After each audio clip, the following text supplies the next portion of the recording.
New at 5, a new approach to cancer patient care at Dell Children's Medical Center. And it begins with a fresh infusion of cash. Hyundai donated $250,000 to the Children's Blood and Cancer Center as part of its Hope on Wheels program.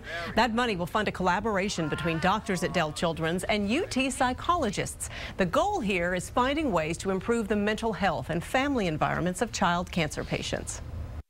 Oh, here we go. Tiny fingerprints, as unique as the care the smallest of patients and their parents will need. I've lived it, and I understand how important it is for other people to get that support to help everyone communicate better. Michelle Mursky lived it as a parent and as Dell Children's family liaison.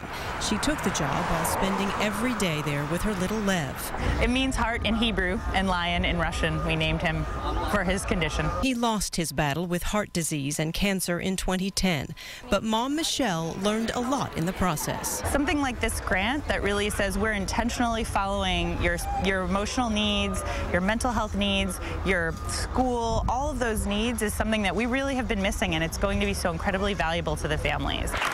She sees the $250,000 grant as the missing piece that's going to bring more holistic care for young cancer patients. They're going to focus on attention and memory, problem-solving skills and decision-making skills that will help them in the long term.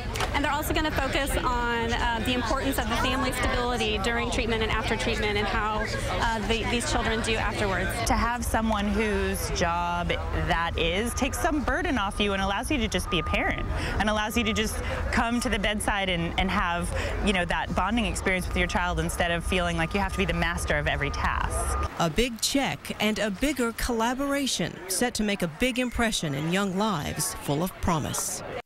And that promise is growing every day for these patients. Dr. Fowler told us research has come such a long way that children who are survivors of pediatric cancers now have an 80% chance of being a lifelong survivor. Now, that only underscores the need to prepare them for just getting back to being a kid again.